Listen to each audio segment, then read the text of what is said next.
Assalamualaikum warahmatullahi wabarakatuh. Selamat datang di channel Pesugihan Berantai, tempat di mana kisah-kisah gelap, misteri kehidupan, dan cerita yang tak kasat mata akan kami hadirkan untuk kalian semua. Di sini, kita akan menyelami cerita tentang jalan pintas menuju kekayaan, tentang perjanjian yang tak terlihat, dan tentang harga yang harus dibayar, yang seringkali jauh lebih mahal dari yang dibayangkan. Percaya atau tidak, semua kembali kepada diri kalian masing-masing. Namun, satu hal yang pasti, tidak semua yang terlihat indah berakhir dengan kebahagiaan. Jangan lupa, siapkan diri kalian dan jangan menonton sendirian di tengah malam. Karena bisa jadi, ada yang ikut menyimak di belakang kalian. Pagi itu, langit di atas pasar induk Keramat Jati masih berwarna abu-abu ketika Roni sudah mendorong gerobak gorengannya ke pinggir jalan.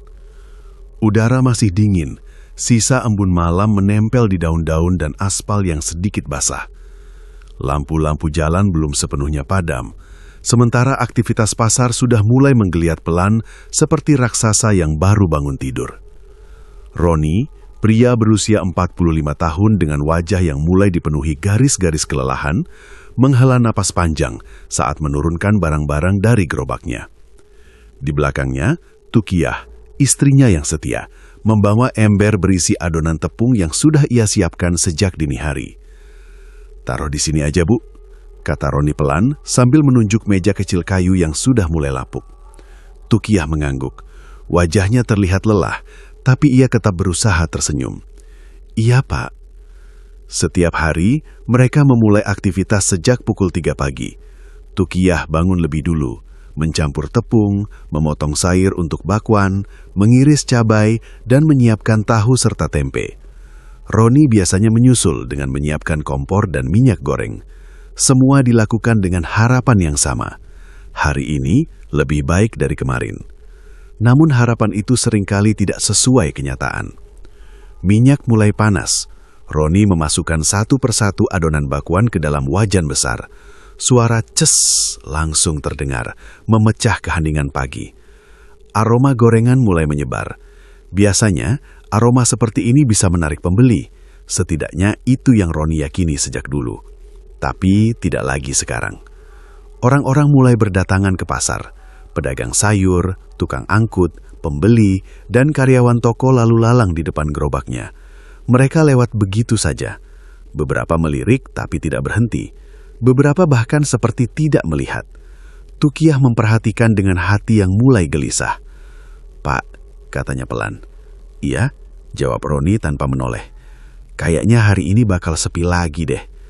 Roni tidak langsung menjawab. Ia hanya membalik gorengan dengan sutil, memperhatikan warna keemasan yang sebenarnya cukup menggoda.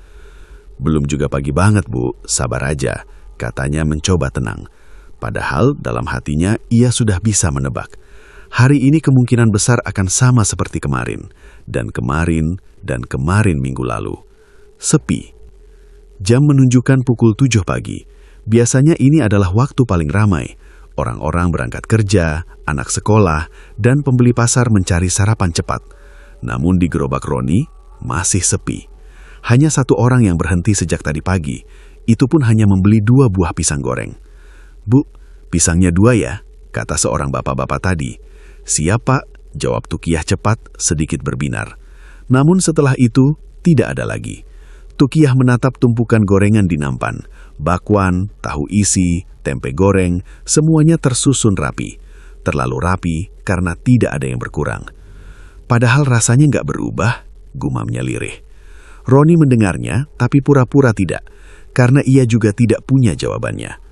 Sementara itu, hanya berjarak beberapa meter dari gerobak mereka, ada pedagang gorengan lain. Gerobaknya lebih sederhana, bahkan terlihat lebih kotor. Namun, pembelinya ramai. Orang-orang berkerumun, antrian kecil terbentuk. Suara tawa, obrolan, dan transaksi terdengar jelas. "5 bakwan ya, Bu. Tahu isinya 10. Cepetan dong, saya buru-buru." Tukiyah menoleh ke arah itu. Dadanya terasa sesak. "Pak, lihat deh itu," katanya pelan. Roni akhirnya menoleh. Ia melihat sendiri, dan seperti biasa, hatinya langsung terasa berat. "Kenapa ya, Pak? Kita kalah terus?" Suara Tukiyah mulai bergetar. Roni mengalihkan pandangan. "Rezeki orang beda-beda, Bu." Kalimat itu sudah terlalu sering ia ucapkan, dan semakin sering diucapkan, semakin terasa kosong. Matahari mulai naik, panas mulai terasa. Minyak di wajan sudah berkali-kali digunakan, tapi gorengan tetap tidak habis. Beberapa mulai terlihat terlalu matang. "Pak, ini udah agak gosong," kata Tukiyah. "Iya, angkat aja," jawab Roni singkat. Tukiyah menaruh gorengan itu di pinggir, memisahkan dari yang masih layak jual. Kerugian kecil, yang kalau dikumpulkan setiap hari, jadi besar. Menjelang siang, keadaan semakin menyedihkan. Tidak ada lagi harapan. Orang-orang yang lewat semakin sedikit, dan yang lewat pun tidak tertarik. Roni duduk di bangku kecil di belakang gerobak. Ia menatap jalanan. Kosong. Dalam hatinya banyak pikiran yang berputar. Tentang hutang, tentang biaya hidup, tentang masa depan, tentang kegagalan. "Pak," suara Tukiyah memecah lamunannya. "Iya, Bu. Kalau begini terus, kita gimana ya?" Pertanyaan itu sederhana, tapi jawabannya tidak ada. Roni hanya diam. Angin siang berhembus pelan, membawa debu jalanan. Beberapa gorengan mulai dingin. Biasanya gorengan dingin tidak akan laku, dan itu berarti hari ini hampir pasti rugi lagi. Tukiyah duduk di samping Roni. Ia menunduk, tangannya saling menggenggam, seperti menahan sesuatu. "Pak, aku capek," katanya lirih. Roni menoleh. Untuk pertama kalinya hari itu, ia melihat mata istrinya benar-benar berkaca-kaca. Capek bangun pagi, capek berharap, capek lihat dagangan gak laku. "Aku takut, Pak." Roni menelan ludah. Takut. Ia juga merasakan hal yang sama. Tapi sebagai suami, ia tidak bisa menunjukkannya. Ia menghela napas panjang. "Sabar ya, Bu," katanya pelan. Namun suara itu terdengar lemah. Pagi berikutnya datang seperti biasa. Tidak ada yang istimewa. Tidak ada tanda-tanda bahwa hidup Roni dan Tukiyah akan berubah. Jam menunjukkan pukul 3 dini hari ketika Tukiyah sudah terbangun. Ia duduk sejenak di tepi kasur, memandangi lantai yang dingin. Tubuhnya terasa pegal, tapi pikirannya jauh lebih berat daripada rasa lelah itu. Ia menarik nafas panjang, lalu berdiri. Rutinitas kembali dimulai. Di dapur kecil mereka, lampu redup menyala. Tukiyah mulai mencampur tepung, menambahkan bumbu, mengiris kol dan wortel untuk bakwan. Tangannya bergerak cepat, seperti sudah hafal di luar kepala. Namun kali ini, ada yang berbeda. Tidak ada semangat, hanya kewajiban. Di ruang depan, Roni masih duduk dengan mata setengah terbuka. Ia tidak benar-benar tidur semalaman. Pikirannya dipenuhi angka-angka yang terus menghantuinya. Hutang koperasi, hutang ke tetangga, hutang ke pemasok bahan. Semua seperti mengejar-ngejar tanpa henti. "Pak, air panasnya udah siap." Suara Tukiyah terdengar dari dapur. Roni mengangguk pelan. "Iya, Bu." Ia bangkit dengan langkah berat, mencuci muka, lalu membantu menyiapkan gerobak seperti biasa. Semua berjalan seperti rutinitas yang tidak bisa dihindari. Subuh berlalu. Gerobak kembali didorong menuju pasar induk Kramat Jati. Jalanan masih sepi, hanya beberapa kendaraan lewat. Lampu jalan masih menyala, menerangi langkah mereka yang terasa semakin berat dari hari ke hari. "Pak," Tukiyah membuka suara. "Iya, semalam aku kepikiran terus." Roni tidak langsung menjawab. "Tentang apa?" "Tentang hutang kita." Langkah Roni sedikit melambat. Ia tahu, pembicaraan ini tidak bisa dihindari. "Kalau kita nggak bisa bayar, gimana ya, Pak?" Roni menatap lurus ke depan. "Ya, kita usahain, Bu." "Tapi sampai kapan?" Suara Tukiyah mulai bergetar. Roni tidak menjawab lagi, karena ia sendiri tidak tahu jawabannya. Sesampainya di lokasi, mereka mulai berjualan seperti biasa. Minyak dipanaskan, adonan digoreng, aroma mulai menyebar. Namun seperti hari-hari sebelumnya, sepi. Pembeli hanya sesekali datang, itu pun tidak banyak. Waktu berjalan lambat. Setiap menit terasa seperti beban. Menjelang siang, tiba-tiba suasana berubah. Dari kejauhan, terlihat seorang pria berjalan mendekat. Tubuhnya besar, wajahnya serius, dan langkahnya tegas. Roni langsung mengenalinya. Jantungnya berdegup kencang. "Pak," bisik Tukiyah. "Iya, aku lihat." Pria itu adalah penagih dari koperasi tempat Roni meminjam uang. Namanya Pak Darto, dan kedatangannya tidak pernah membawa kabar baik. Pak Darto berhenti tepat di depan gerobak. Ia menatap gorengan yang tersisa banyak, lalu mengalihkan pandangannya ke Roni. "Gimana Pak Roni?" Suaranya dingin. Roni menelan ludah. "Masih usaha, Pak." Pak Darto menyilangkan tangan. "Usaha sih usaha, tapi bayarnya mana?" Tukiyah langsung menunduk. Suasana menjadi tegang. Orang-orang di sekitar mulai melirik. Roni merasa malu, sangat malu. "Saya kasih waktu udah cukup lama," lanjut Pak Darto. "Iya Pak, saya ngerti. Tapi ngerti doang nggak cukup. Uang harus ada." Roni terdiam. Tangannya terasa dingin. "Saya janji Pak, sedikit lagi, saya usahakan." Pak Darto menggeleng. Janji lagi. Dari bulan kemarin juga begitu." Ia melangkah lebih dekat. "Dengar ya Pak Roni, minggu depan itu batas terakhir." Roni mengangkat kepala perlahan. "Kalau belum bayar juga..." Pak Darto berhenti sejenak lalu berkata dengan tegas, "Gerobak ini kami ambil." Kata-kata itu seperti menghantam dada Roni. Gerobak, satu-satunya sumber penghasilan mereka. Jika itu hilang, mereka tidak punya apa-apa lagi. "Jangan Pak," suara Tukiyah tiba-tiba keluar. Matanya sudah berkaca-kaca. "Ini satu-satunya usaha kami." Pak Darto menatapnya datar. "Saya cuma jalankan tugas." Lalu ia menoleh ke Roni. "Minggu depan, jangan sampai saya datang lagi dengan cara lain." Setelah itu, ia pergi begitu saja, meninggalkan suasana yang terasa sangat berat. Beberapa detik tidak ada yang bicara. Roni berdiri diam. Tukiyah mulai menangis pelan. "Pak, gimana ini?" Suaranya bergetar. Roni mengekamkan tangan. Ia merasa marah. Bukan pada Pak Darto, tapi pada keadaan, pada dirinya sendiri. Hari itu mereka tidak lagi fokus berjualan. Pikiran mereka kacau. Setiap orang yang lewat seperti tidak terlihat. Setiap suara seperti jauh.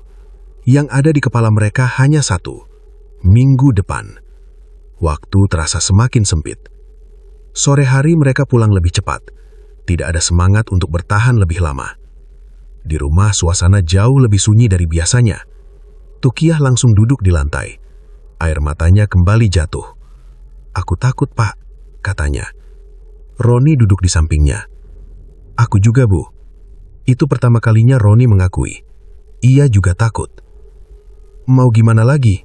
lanjut Tukiyah. "Kita udah usaha, tapi tetap aja begini." Roni menunduk. Ia merasa seperti berada di jalan buntu. Semua cara sudah dicoba. Bangun lebih pagi, bikin rasa lebih enak, harga diturunkan, tapi hasilnya tetap sama.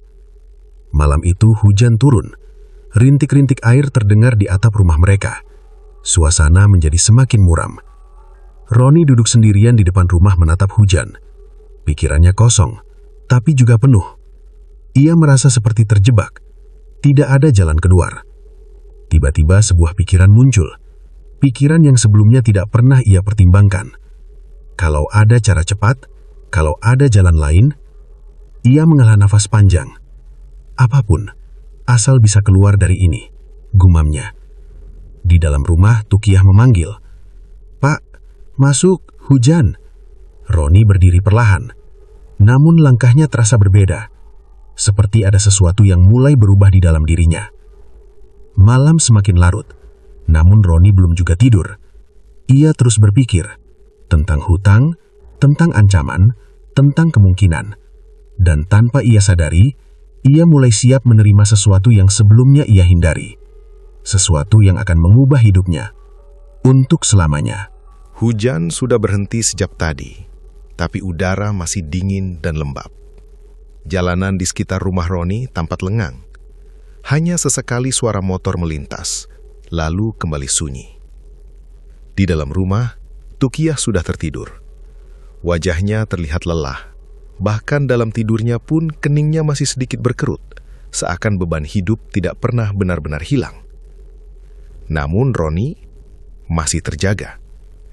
Ia duduk di ruang depan, ditemani lampu kecil yang redup. Tangannya memegang secangkir kopi yang sudah dingin sejak tadi. Pikirannya tidak berhenti berputar. Kata-kata Pak Darto terus terngiang di kepalanya. Minggu depan itu batas terakhir. Roni mengusap wajahnya kasar. Gimana caranya? Gumamnya pelan. Ia sudah mencoba berpikir realistis. Mencari pinjaman lagi? Tidak mungkin. Semua orang yang ia kenal sudah pernah ia datangi. Menambah usaha? Modal tidak ada. Menutup usaha? Itu sama saja menyerah.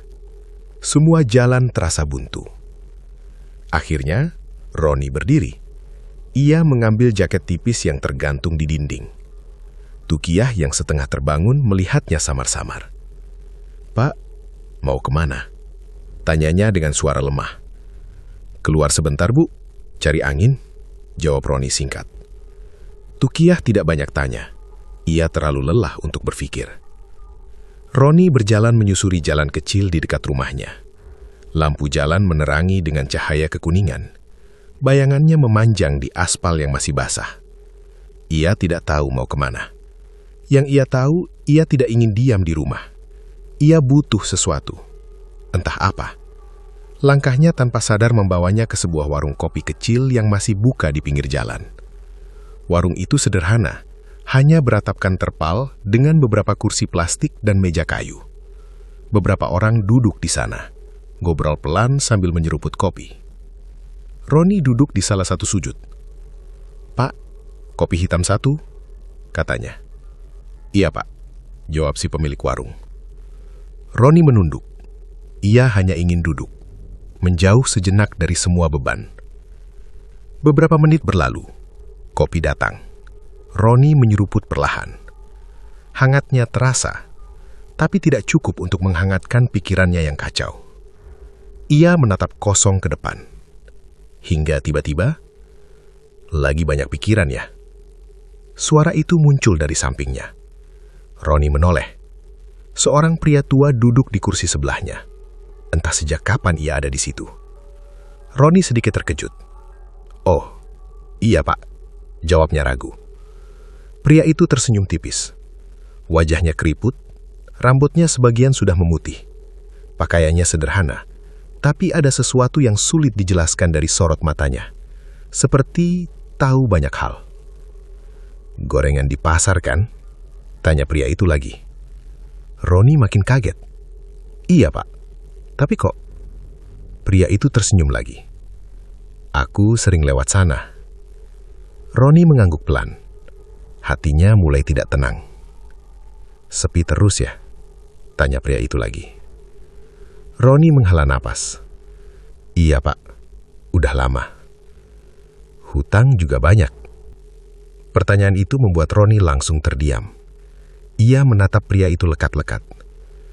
"Bapak siapa sebenarnya?" Pria itu tidak langsung menjawab. Ia menyeruput kopinya pelan, lalu berkata dengan suara rendah, "Orang yang bisa bantu kamu."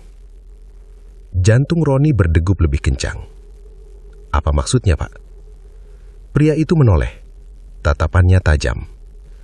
"Aku tahu kamu lagi kepepet." Roni tidak bisa menyangkal. "Ada cara supaya daganganmu laris." Kalimat itu langsung membuat Roni fokus. "Cara apa, Pak?" Pria itu mendekat sedikit. Cara yang gak semua orang berani ambil. Roni menelan ludah. "Kalau cuma usaha biasa, kamu bakal terus begini. Capek, tapi hasilnya nol." Setiap kata terasa tepat mengenai hati Roni. Ia tidak bisa menyangkal. "Terus, gimana Pak?" tanyanya pelan. Pria itu tersenyum tipis. "Ada jalan lain." Roni diam. Ia tahu arah pembicaraan ini mulai tidak biasa. "Pengasihan," kata pria itu pelan.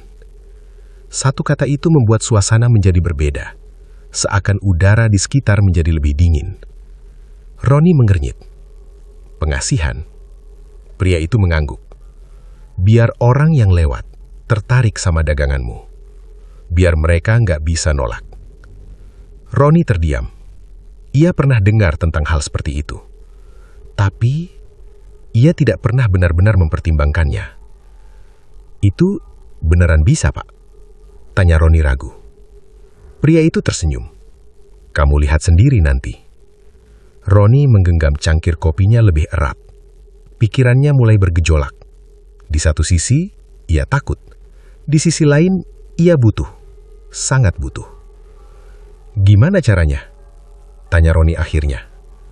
Pria itu tidak langsung menjawab. Ia menatap Roni dalam-dalam. Pertanyaannya, kamu siap atau enggak?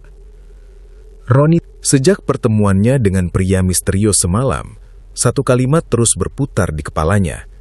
Tengah malam, datang kalau kamu berani. Ia tetap berjualan seperti biasa bersama Tukiah. Rutinitas yang sama, gerobak yang sama, minyak yang sama, bahkan rasa gorengan yang sama. Namun pikirannya jauh dari situ. Ia sering melamun, beberapa kali salah memasukkan adonan, bahkan sempat membuat gorengan terlalu gosong. Pak, kenapa sih dari tadi bengong terus? Tanya Tukiah heran. Roni tersadar. Oh, nggak apa-apa Bu, cuma capek aja. Tukiah mengernyit. Namun ia tidak memaksa. Ia sendiri juga sudah terlalu lelah untuk curiga berlebihan. Hari itu kembali berjalan seperti biasanya. Sepi. Beberapa pembeli datang, tapi tidak cukup. Hasilnya tetap tidak menutup kebutuhan. Dan itu semakin memperkuat satu hal di dalam hati Roni. Ia tidak punya waktu lagi. Sore menjelang malam, mereka pulang dengan langkah yang lebih berat dari kemarin. Di sepanjang jalan, Roni diam. Tukiah beberapa kali mencoba membuka pembicaraan, tapi Roni hanya menjawab singkat. Pak, nanti malam istirahat ya, jangan begadang terus, kata Tukiah. Roni hanya mengangguk. Iya Bu. Namun dalam hatinya, ia sudah tahu, malam ini ia tidak akan tidur. Jam menunjukkan pukul 11 malam. Rumah mereka sudah gelap. Tukiah tertidur lelap, kelelahan. Roni duduk di ruang depan, menatap jam dinding. Detiknya terasa lambat. Setiap suara tik, tik, tik, seperti menekan pikirannya. Ia menarik napas panjang. Tangannya sedikit gemetar. Di depannya sudah ada kantong plastik berisi beberapa barang. Minyak goreng, tepung, dan sedikit uang. Sesuai dengan yang diminta pria itu. Ini gila, gumam Roni pelan. Ia menatap ke arah kamar. Tukiah tidur dengan tenang. Wajahnya terlihat damai. Roni menelan ludah. Apa aku harus berhenti di sini saja? Namun bayangan lain langsung muncul. Tangisan Tukiah, ancaman penagih, gerobak yang akan diambil, hutang yang menumpuk. Roni memejamkan mata, lalu perlahan berdiri. Aku lakukan ini demi kita, katanya lirih. Ia mengambil jaketnya, dan tanpa suara, ia keluar rumah. Malam terasa sangat sunyi, tidak ada suara kendaraan, tidak ada orang, hanya angin yang sesekali berhembus pelan. Roni berjalan menuju tempat yang disebutkan pria itu. Semakin jauh ia berjalan, semakin sepi suasana di sekitarnya. Lampu jalan mulai jarang, beberapa bahkan mati, menyisakan kegelapan. Setelah hampir setengah jam berjalan, Roni sampai. Sebuah tempat kosong di pinggiran kota, seperti lahan tak terurus. Di sekitarnya hanya ada pohon-pohon besar dan sedikit kabut tipis yang menyelimuti tanah. Roni berhenti, jantungnya berdegup kencang. Ini tempatnya, gumamnya. Tiba-tiba, datang juga kamu. Suara itu terdengar dari belakang. Roni langsung menoleh cepat. Pria tua itu berdiri sana, seperti sudah menunggu sejak lama. Roni menarik napas lega, sekaligus tegang. Iya Pak, jawabnya. Pria itu mendekat pelan. Tatapannya sama seperti semalam, tenang tapi tajam. Kamu jadi juga, katanya. Roni mengangguk. Saya mau coba Pak. Pria itu tersenyum tipis. Bagus. Ia melihat kantong plastik di tangan Roni. Bawa semua? Iya Pak. Pria itu mengangguk puas. "Sekarang, ikuti saya." Mereka berjalan masuk lebih dalam. Tanah mulai tidak rata. Beberapa akar pohon terlihat mencuat. Suasana semakin gelap. Hanya cahaya bulan yang samar-samar membantu. Roni mulai merasa tidak nyaman, namun ia tetap mengikuti. Akhirnya, mereka berhenti di sebuah titik, di bawah pohon besar yang akarnya menjalar kemana-mana. Di sana, sudah ada sesuatu, sebuah tikar kecil dan beberapa benda yang tersusun rapi, seperti tempat ritual. "Duduk," kata pria itu. Roni menurut. Ia duduk bersila, meski tubuhnya terasa kaku. Pria itu duduk di depannya. "Dengar baik-baik," kata pria itu. "Ini bukan main-main." Roni mengangguk. "Saya siap, Pak." Namun sebenarnya, ia tidak sepenuhnya siap. Pria itu mulai mengeluarkan beberapa benda dari tasnya. Ada dupa, ada mangkuk kecil, dan beberapa hal lain yang tidak dikenali Roni. "Taruh yang kamu bawa," perintahnya. Roni meletakkan minyak goreng, tepung, dan uang di depan mereka. Pria itu mulai menyalakan dupa. Asapnya perlahan naik ke udara. Aroma yang aneh langsung tercium. Tidak sepenuhnya wangi, tapi juga tidak busuk. Sesuatu yang asing. "Jangan banyak bicara," kata pria itu. "Apapun yang kamu lihat, tetap diam." Roni menelan ludah. "Iya, Pak." Ritual dimulai. Pria itu mulai komat-kamit membaca sesuatu. Bahasa yang tidak dimengerti Roni. Suasana menjadi semakin dingin. Angin tiba-tiba berhembus lebih kencang, padahal sebelumnya tenang. Roni mulai merasakan sesuatu.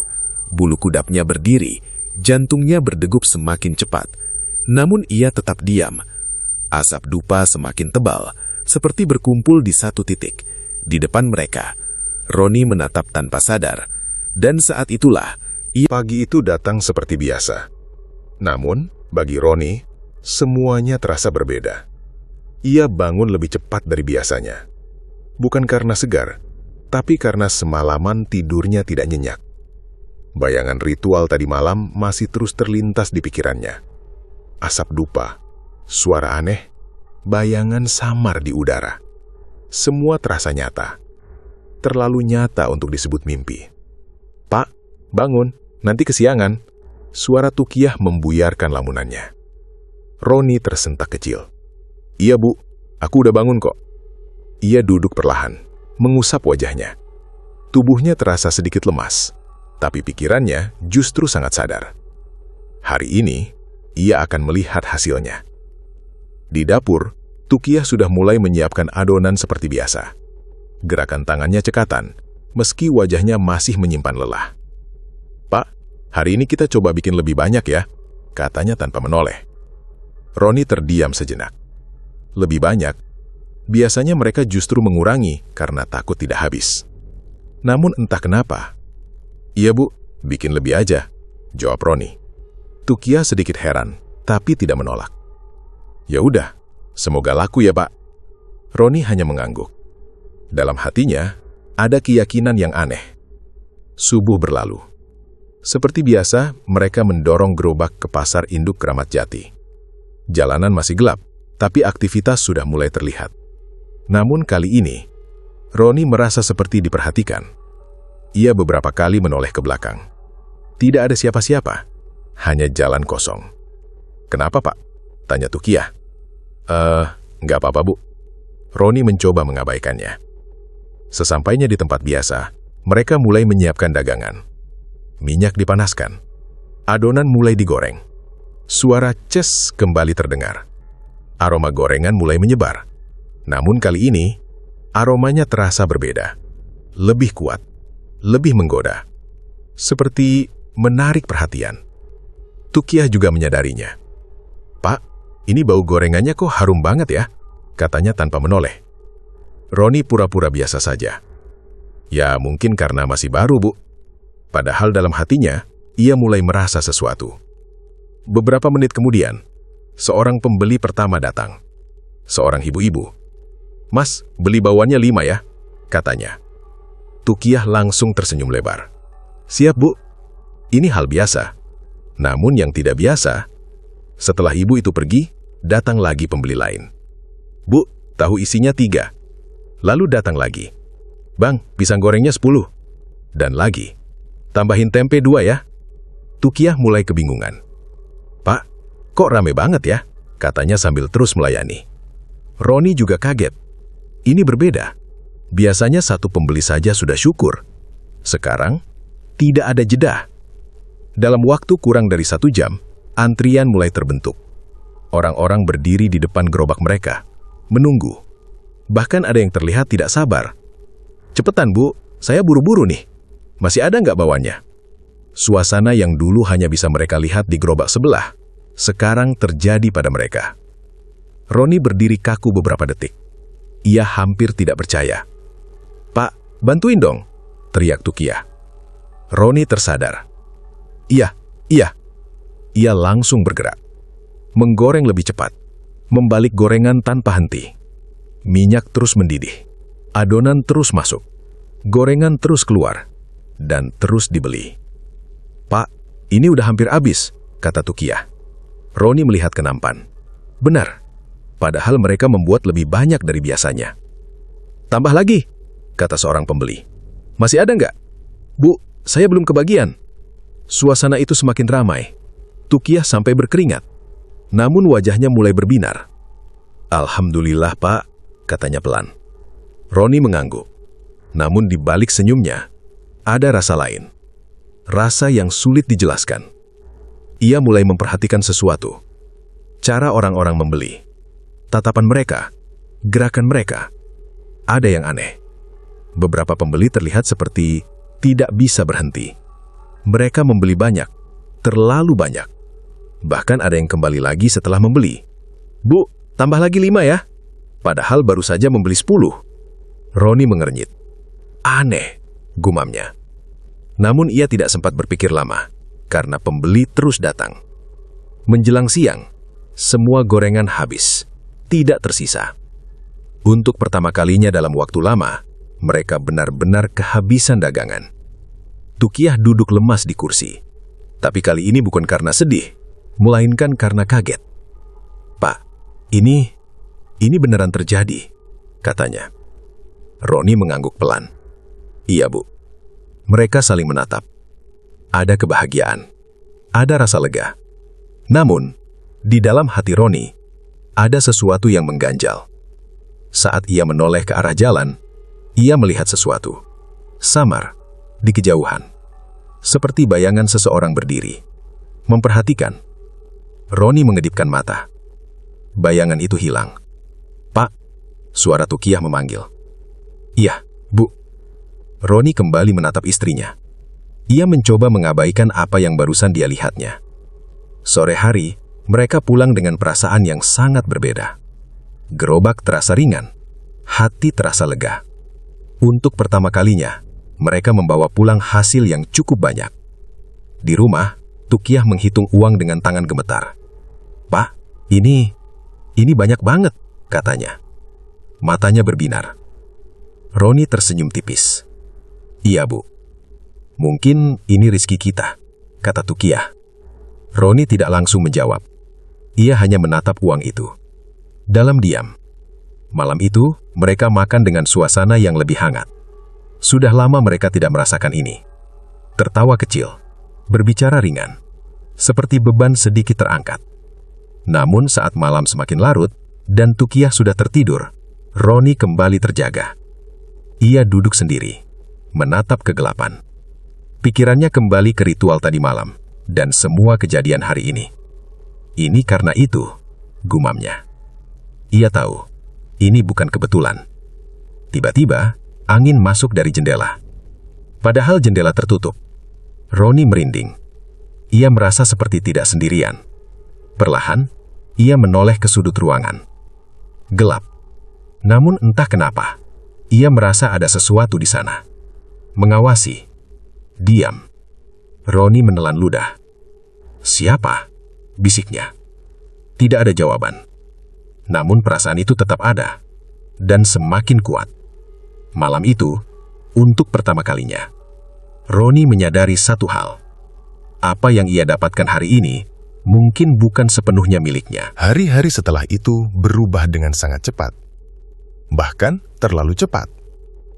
Jika sebelumnya Roni dan Tukiah harus menunggu berjam-jam untuk satu pembeli, kini keadaan berbalik total. Setiap pagi, belum juga minyak benar-benar panas, sudah ada orang yang berdiri di depan gerobak, menunggu. "Mas, udah buka belum? Bu, saya pesan dulu ya. Jangan sampai kehabisan lagi." Suara-suara itu terdengar bahkan sebelum mereka siap. Tukiah sampai kebingungan. "Pak, ini mereka dari jam berapa sih?" bisiknya. Roni hanya menggeleng pelan. "Aku juga nggak tahu, Bu." Namun dalam hatinya, ia mulai menyadari, ini bukan sekadar ramai biasa. Hari kedua setelah ritual, mereka menggandakan jumlah dagangan. Hari ketiga, ditambah lagi. Hari keempat, mereka membawa bahan hampir 2 kali lipat dari biasanya. Namun hasilnya tetap sama. Habis. Selalu habis. Bahkan sering sebelum siang.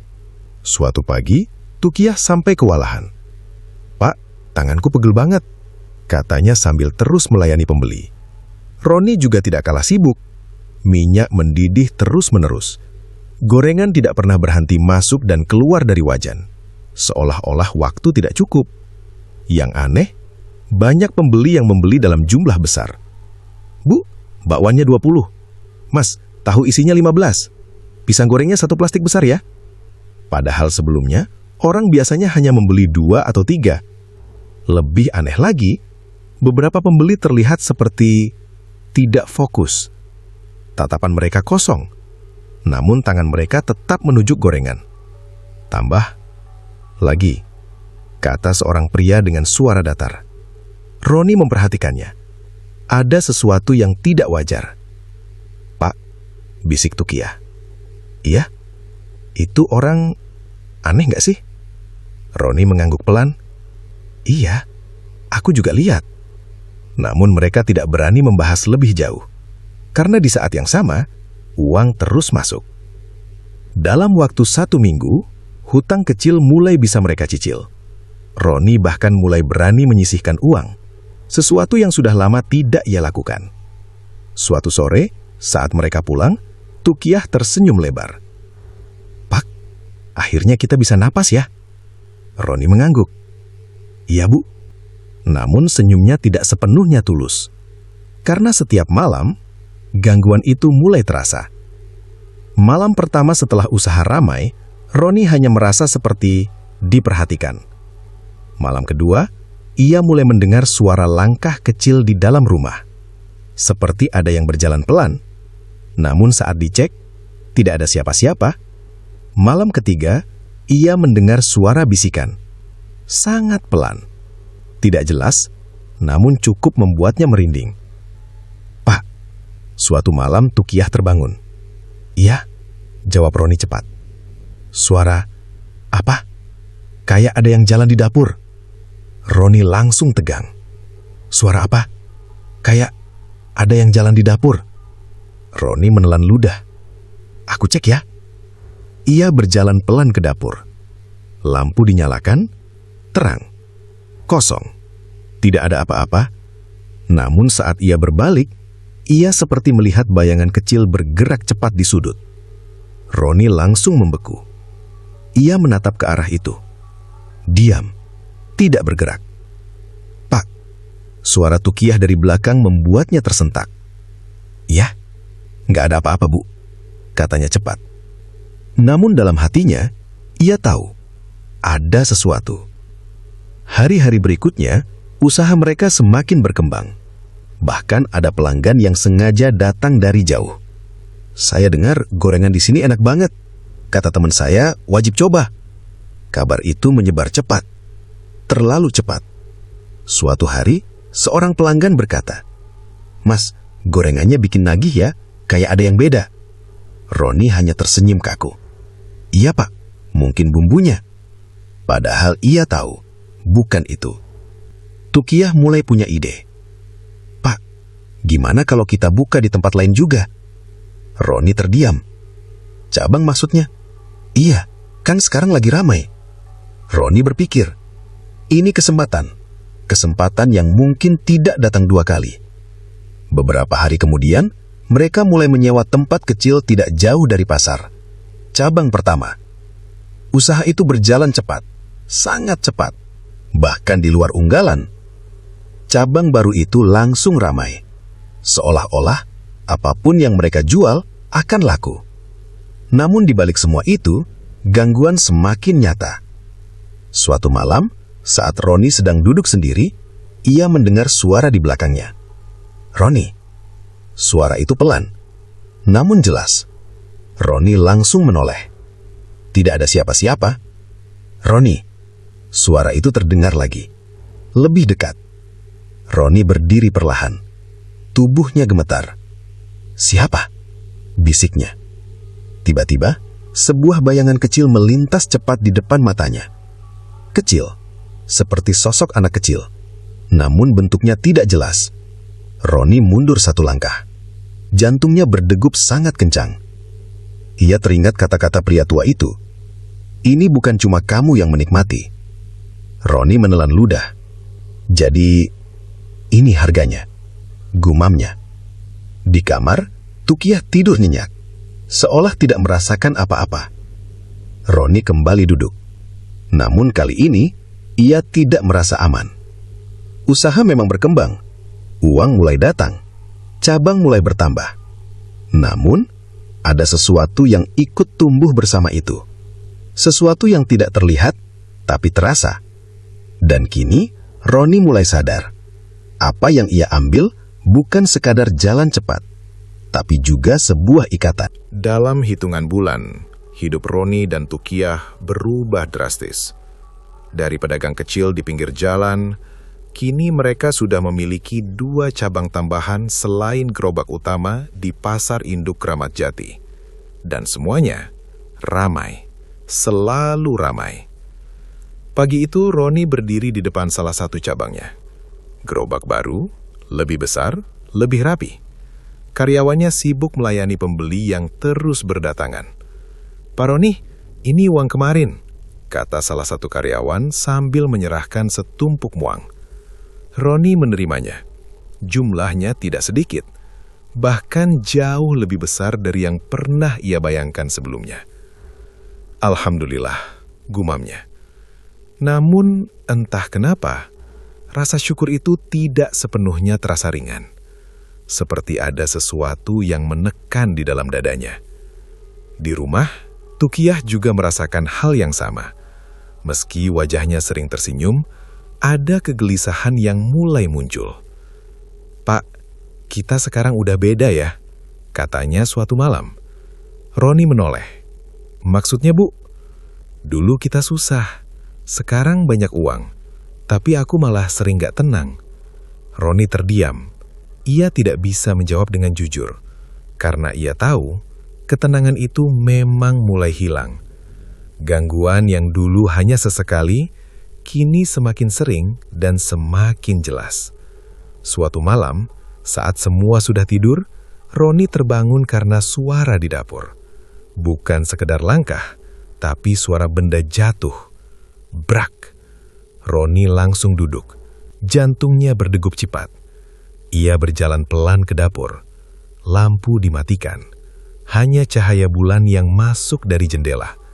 Saat ia menyalakan lampu, sebuah piring terlihat jatuh di lantai.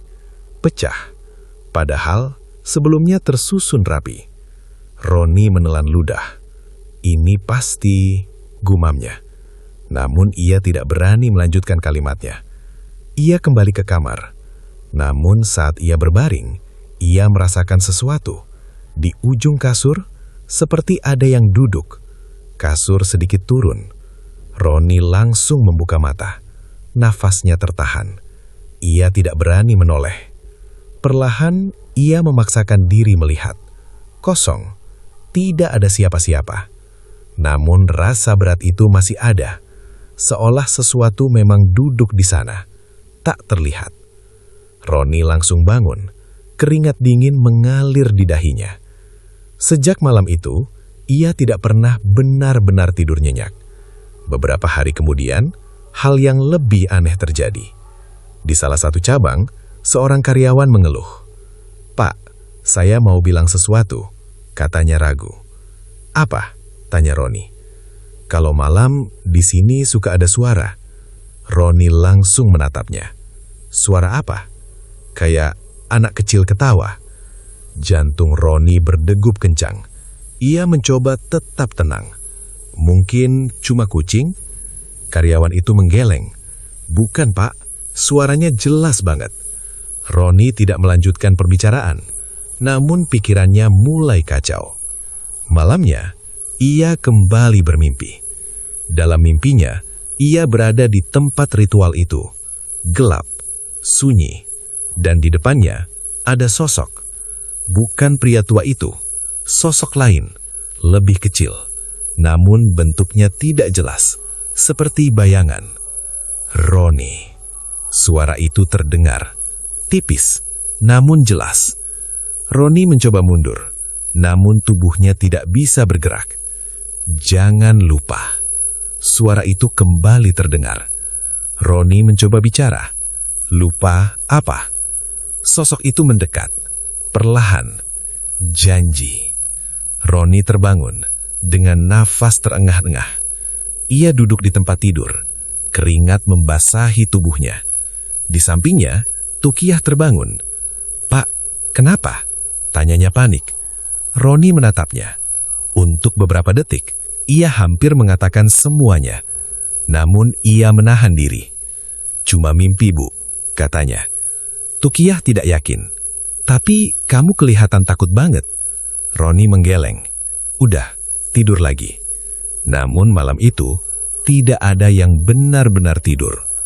Hari-hari berikutnya, usaha mereka semakin besar. Cabang bertambah, uang semakin banyak. Namun gangguan juga semakin kuat. Suatu sore, seorang pelanggan tiba-tiba berkata, "Pak, di belakang Bapak ada siapa?" Roni langsung menoleh. Kosong. "Siapa, Bu?" tanyanya. Pelanggan itu terlihat bingung. "Tadi saya lihat kayak ada anak kecil." Roni tersenyum kaku. Mungkin salah lihat. Namun dalam hatinya, ia tahu. Malam itu, Roni akhirnya tidak tahan lagi. Ia duduk sendiri, menatap kegelapan. Kalau ini terus, apa yang bakal terjadi? Ia teringat kata-kata pria tua itu. Semua ada harganya. Roni menggenggam tangan. Ia mulai sadar, apa yang ia dapatkan sekarang mulai menagih balasan. Dan mungkin ini baru permulaan. Sejak mimpi itu, hidup Roni tidak pernah benar-benar tenang. Jika sebelumnya gangguan hanya terasa seperti bayangan dan suara samar, kini semuanya berubah menjadi lebih jelas, lebih dekat, lebih nyata. Dan yang paling menakutkan, seolah-olah sesuatu itu mulai mengerti dirinya. Pagi hari tetap berjalan seperti biasa. Gerobak dibuka, minyak dipanaskan, pembeli berdatangan. Bahkan lebih ramai dari sebelumnya. Kini bukan hanya antrean panjang, beberapa orang sampai rela menunggu sejak subuh. "Pak, saya sengaja datang pagi-pagi biar nggak kehabisan," kata seorang pembeli. "Bu, ini enak banget, beda sama yang lain," kata yang lain. Tukiyah tersenyum lebar. Ia sibuk melayani, tangannya tidak pernah berhenti. Namun di sela-sela kesibukan itu, ia beberapa kali melirik ke arah Roni. Ada yang berubah. Roni tidak lagi seceria dulu. Ia lebih sering diam, sering melamun, dan yang paling terlihat, matanya sering tampak lelah, seperti orang yang tidak pernah benar-benar istirahat. "Pak, kamu kenapa sih?" tanya Tukiyah suatu siang. Roni tersadar. Enggak apa-apa, Bu."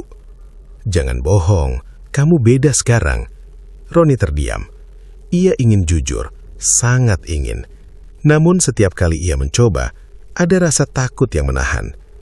Mungkin cuma kecapean, lanjutnya akhirnya. Tukiyah menghela napas. "Kamu jangan dipendam sendiri, Pak." Roni hanya mengangguk. Namun dalam hatinya, ia tahu ini bukan sekadar capek. Malam itu, gangguan kembali datang. Roni duduk sendiri di ruang depan. Lampu redup, suasana sunyi. Tiba-tiba, "Roni!" Suara itu terdengar lagi, lebih jelas dari sebelumnya. Roni langsung menoleh.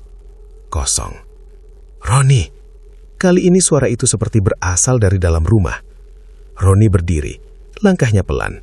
Ia mengikuti arah suara, ke dapur. Saat ia sampai di sana, ia melihat sesuatu. Di lantai, ada jejak kecil, seperti jejak kaki anak kecil. Basah. Roni membeku. Jejak itu muncul satu persatu, seolah ada yang berjalan. Namun, tidak ada siapa-siapa. Jejak itu berhenti tepat di depan Roni. Lalu, hilang. Roni mundur satu langkah. Napasnya tidak teratur. Ini nggak mungkin, gumamnya. Namun sebelum ia sempat berpikir lebih jauh, ia mendengar suara lain. Tangisan. Pelan, seperti anak kecil. Roni langsung menutup telinganya. Cukup, bisiknya. Cukup. Namun suara itu tidak berhenti. Tangisan itu berubah menjadi bisikan. Janji. Roni langsung membuka mata lebar-lebar. Janji. Suara itu kini seperti tepat di belakangnya. Roni tidak berani menoleh. Tubuhnya kaku. Janji. Kata itu terus diulang. Pelan, namun menusuk. Roni akhirnya berteriak. Cukup. Suasana langsung hening. Tidak ada suara lagi. Tidak ada jejak.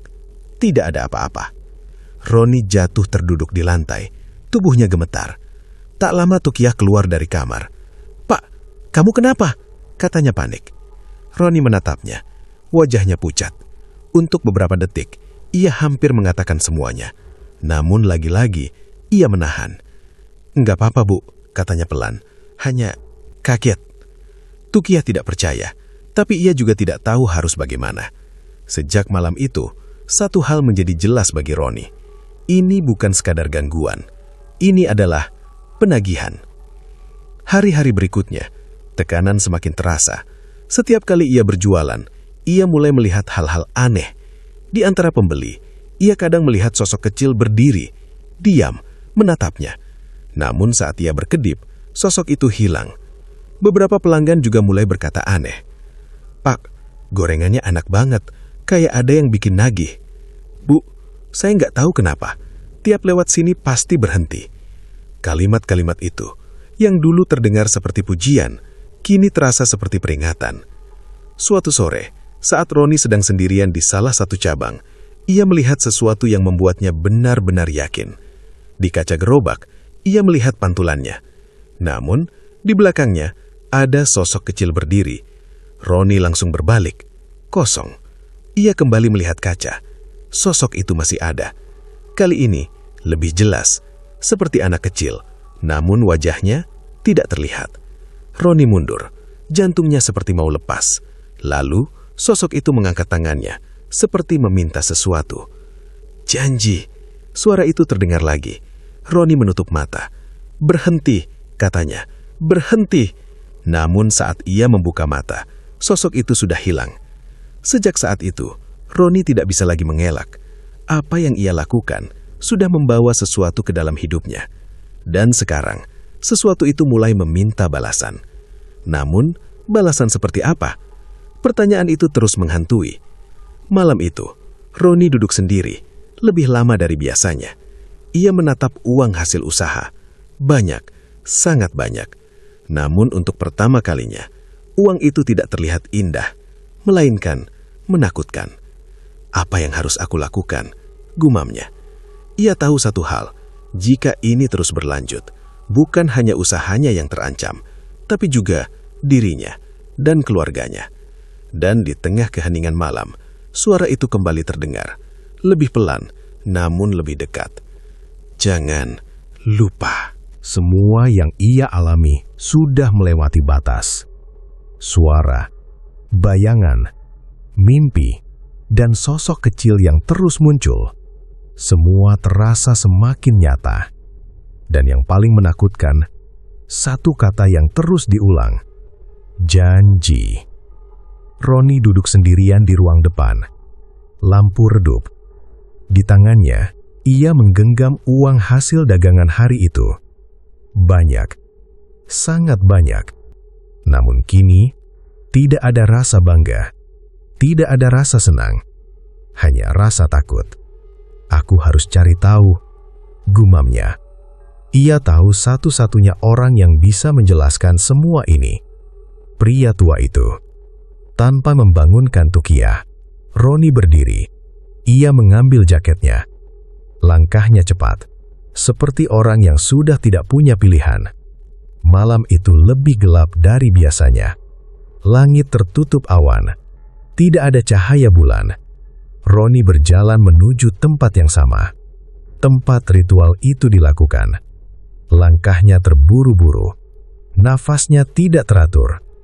Saat ia sampai, tempat itu sunyi. Seperti tidak pernah ada apa-apa. Roni berdiri, menatap sekeliling.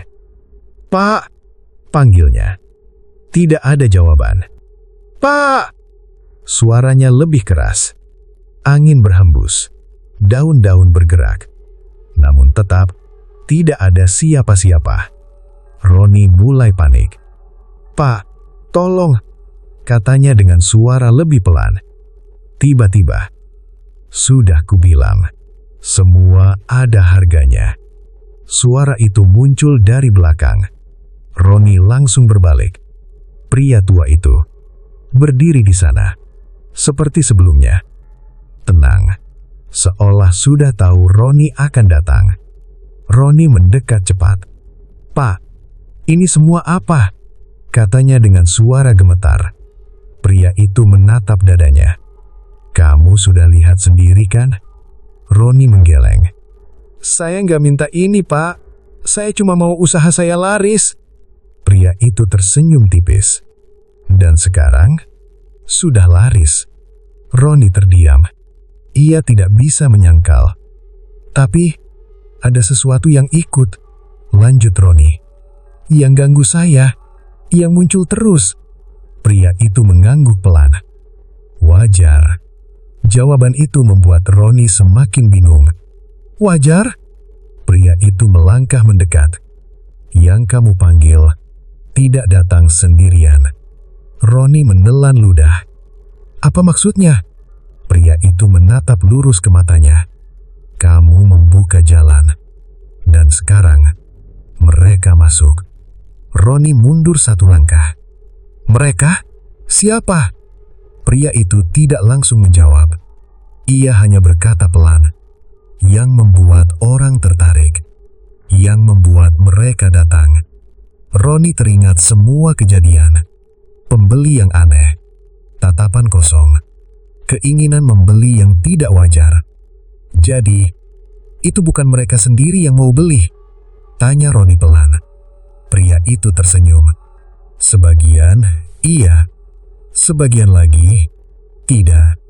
Tubuh Roni langsung terasa dingin. "Terus, yang datang ke rumah saya?" tanya Roni lagi. "Yang saya lihat, yang saya dengar?" Pria itu menatapnya lebih dalam. "Itu bagian dari perjanjian." Roni menggeleng-geleng. "Saya nggak pernah janji apa-apa." Pria itu menghela napas. "Kamu datang, kamu bawa syarat, kamu ikut ritual. Itu sudah cukup." Roni terdiam. Ia tidak bisa membantah. "Terus sekarang, apa yang mereka mau?" tanya Roni dengan suara pelan. Pria itu tersenyum tipis.